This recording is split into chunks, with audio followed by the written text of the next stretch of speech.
തങ്ങളുടെ ആയുധ ശക്തിയും ആണവായുധ ശക്തിയും വർദ്ധിപ്പിക്കാൻ എപ്പോഴും പരീക്ഷണങ്ങൾ നടത്താറുള്ള റഷ്യയുടെ ഒരു പുതിയ നീക്കമാണ് ലോകത്തെ ആശങ്കയിലാഴ്ത്തിയിരിക്കുന്നത്. വൻതോതിലുള്ള ഊർജ്ജ തരംഗം സൃഷ്ടിച്ച് ഭൂമിയിലുള്ള സാറ്റലൈറ്റ് സർവീസുകളെ നശിപ്പിക്കാൻ കഴിയുന്ന ഒരാണവ ബഹിരാകാശ ആയുധം വികസിപ്പിക്കാൻ റഷ്യ ശ്രമിക്കുന്നു എന്നാണ് CNN റിപ്പോർട്ട് ചെയ്യുന്നത്.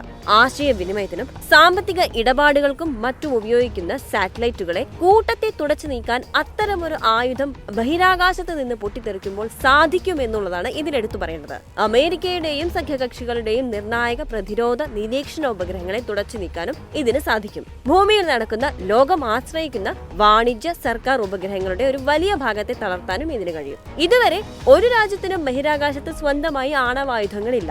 മാത്രമല്ല, റഷ്യ ഇത്തരം ഒരു ആയുധം വികസിപ്പിക്കുകയും വിന്യസിക്കുകയും ചെയ്താൽ അത് ആണവായുധങ്ങൾ ഭ്രമണപഥത്തിൽ എത്തിക്കുന്നതിനോ ഏതെങ്കിലും ആകാശഗോളത്തിൽ സ്ഥാപിക്കുന്നതിനോ മറ്റേതെങ്കിലും രീതിയിൽ ബഹിരാകാശത്ത് സ്ഥാപിക്കുന്നതിനോ വിലക്കുന്ന ബഹിരാകാശ ഉടമ്പടിയുടെ ആർട്ടിക്കിൾ 4 ലംഘനമായിരിക്കും. ഔട്ടർ സ്പേസ് ട്രീറ്റി പ്രകാരം ഇന്റർനാഷണൽ ട്രീറ്റി ബഹിരാകാശത്ത് ആണവായുധം ഇറക്കുന്നതിനെ നിരോധിച്ചിട്ടുമുണ്ട്. എന്നാൽ നിരോധനം മറികടന്ന് റഷ്യ ബഹിരാകാശത്ത് ന്യൂക്ലിയർ വെപ്പൺ ലോഞ്ച് നടത്തുമോ എന്നാണ് അമേരിക്ക അടക്കമുള്ള മറ്റു വൻ ശക്തികളായ രാജ്യങ്ങളുടെ ആശങ്ക. റിപ്പോർട്ട് അനുസരിച്ച് റഷ്യ ഈ ആയുധം പ്രവർത്തനക്ഷമമാക്കിയിട്ടില്ല.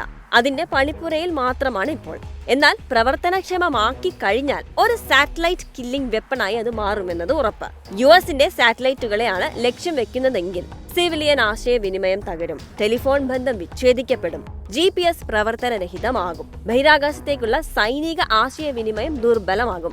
അങ്ങനെ ഒരു രാജ്യം ഭയക്കുന്ന എല്ലാ പ്രശ്നങ്ങളും ഉണ്ടായിരിക്കും. അതുകൊണ്ട് തന്നെ റഷ്യ ഈ വിന്യാസം നടത്തി കഴിഞ്ഞാൽ അതിനെ പ്രതിരോധിക്കാൻ അമേരിക്കയ്ക്ക് സാധിക്കാതെ വരികയും ചെയ്യും. അതിനെതിരെയുള്ള ആയുധങ്ങൾ അല്ലെങ്കിൽ മറ്റു സാങ്കേതിക വിദ്യകളൊന്നും അമേരിക്കയുടെ കൈവശം ഇല്ലതാനും.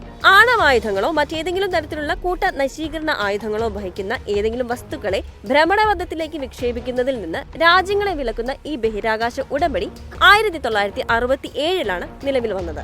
US, ചൈന, റഷ്യ എന്നീ 3 രാജ്യങ്ങൾ ആ ഉടമ്പടിയിൽ ഒപ്പുവെച്ചിട്ടുമുണ്ട്. എന്നാൽ റഷ്യ ആ ഉടമ്പടി തെറ്റിക്കുമോ എന്നാണ് മറ്റു രാജ്യങ്ങളുടെ ആശങ്ക. എന്നാൽ ആശങ്ക പ്രകടിപ്പിച്ച അമേരിക്ക തന്നെ അങ്ങനെ ഒരു സാധ്യത ഉണ്ടാകില്ലെന്ന വിശദീകരണവും നൽകിയിട്ടുണ്ട്. രാജ്യങ്ങൾ തമ്മിലുള്ള വലിയ ആഗോള സംഘടനകൾ ബഹിരാകാശത്ത് സംഭവിക്കുമെന്ന് ഒരു പൊതുവിശ്വാസമുണ്ട്.